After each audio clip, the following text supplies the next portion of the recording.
I'm so delighted to be here to introduce what's a very important event for the Diversity Project, our event one day ahead of World Menopause Day in conjunction with Julius Baer, who've been market leaders in our industry in this area. Obviously, the point of having it a day before is to give you a chance to attend twice as many World Menopause Day events.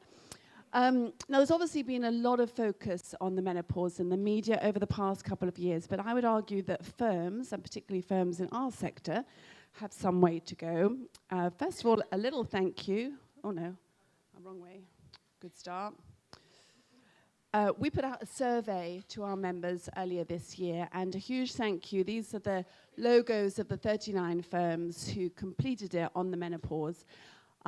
Obviously, we have over 100 members, so we've still got some way to go. And if you're from a firm here this morning that would like to get more involved, then obviously please look out for future surveys and complete those. Of course, the findings are a little depressing, but that won't surprise you. Let's see if I got the order right. Actually, I wanted to go on to that one first. You might not be able to read some of these at the back, so I'm just going to read out a couple, and I'm sure they will all resonate with you. So over 60% of women say they experience symptoms that result in behavior changes. Half menopausal women say they feel depressed. 1 in 4 state that the menopause is the reason they're likely to retire early. 2 in 3 women say there's a general lack of support. And this one particularly resonated with me. Women commonly feeling that they're going mad. My own menopause was completely disastrous timing. Obviously, I didn't have any choice in the matter, but it coincided with the start of the pandemic and a planned career change. I was aiming to move from an executive career, full-time executive career, to, I thought, nice, interesting portfolio of board roles. But I'm afraid then the menopause hit. We had 13 people in our household in the first lockdown, which was in many ways very joyful, but also a lot of laundry to do.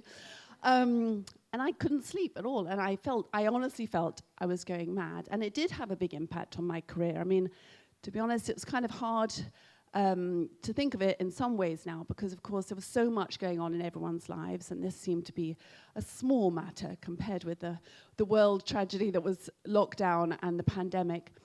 But it was very debilitating, and I honestly thought, I'm not sure I'm going to get back on track here. And it felt, despite that 13 people in the household, a very lonely experience. So certainly resonates with me.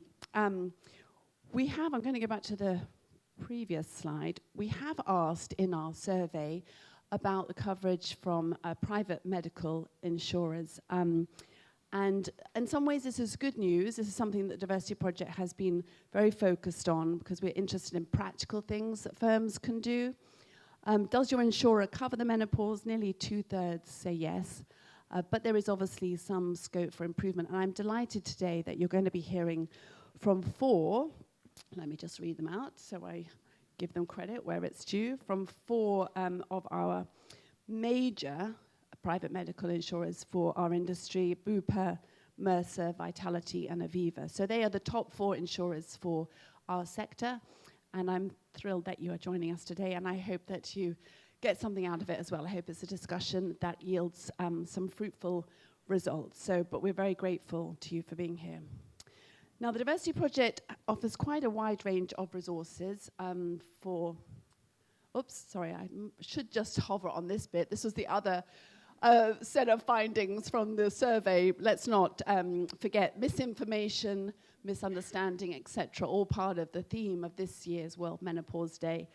I'm not sure which one I resonate with most, but anyway, yeah, that just goes to show we've got some way to go, but to give you all, I hope, a bit of a laugh this morning. So we offer quite a lot of resources, and obviously it will continue to grow with your support, with more firms getting involved. We have, this time last year, we set out a menopause pledge. I'm going to just list some of the things that we ask firms to sign up to if they commit to the pledge.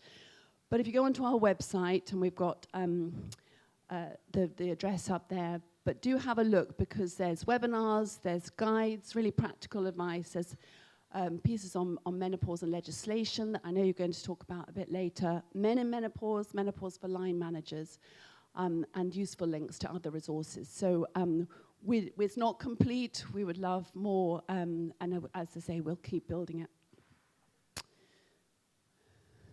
So we have a number of calls to action, and these are really what we ask firms to do if they sign up to the pledge. Now, we're completely aware that not every firm can sign up to everything. So it's more like aspiration, direction of travel, commitment to do something. And you can read them for yourselves, but really what we're trying to do is create not just the talk about the menopause that there's been in the media, but actual practical steps that can help the women in your organization going through the menopause, the men involved. We've discovered that actually if you offer training for line managers, often they say, well, now I understand what my wife's going through, and also that it actually empowers them to be able to help, not put someone on a performance management system or something like that, which is obviously the worst thing that they can do. There is a lot more to be done, but I always have this mantra, think big, start small, but start now. So there's just the one thing that you can do. It's better than doing nothing. Taking that first step, saying, actually, as a company, we are going to commit to better understanding of menopause, better information about the menopause, and better support for everyone going through the menopause. Then you'll have achieved a great deal compared with doing nothing. So thank you again for being here and listening. Now, it gives me great pleasure to introduce a wonderful trio for a fireside chat. There's no fireplace, clearly, but you know, it's become an expression, hasn't there? And we're going to explore the state of play around awareness. And knowing these wonderful women, I'm absolutely sure that they will cover a lot more besides. Monique King, wave Monique, if anyone doesn't know you, is our host for this conversation. And Monique started all our efforts at the Diversity Project on the menopause and was very brave about sharing her own experience, which I'm not going to, you might share it in the conversation, but it was pretty harrowing. It ended well with huge support from Julia Spare and her family and friends. But that's really what got us thinking, actually, we must get ahead. Our industry is often behind on all of these issues, and this is one area where we can actually get ahead and set the standards. You're going to be joined by Emma Milton. Emma, raise your hand. There. No, we haven't met before. Good to meet you. Emma is a global HR expert, and she's got a lot of experience helping different firms support women in the menopause. And last but by no means least, the magnificent Carolyn Harris MP, who leads an all-party parliamentary group on the menopause and is keeping the issue a top priority in Parliament. And again, we had to host today so that Carolyn could do her events in Parliament tomorrow. So thank you both very much for coming.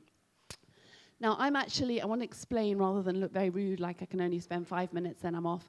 I'm off to Parliament right now because this morning coincides with the Treasury Select Committee's review on sexism in the city. Diversity Project submitted some evidence. I've had the opportunity to get on the Today programme already, which is why I needed a few notes now to keep me on the straight and narrow.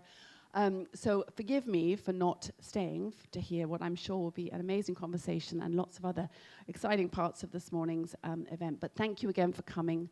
Thank you to Julia Spare. Thank you to Linda and the team for all your work in organising.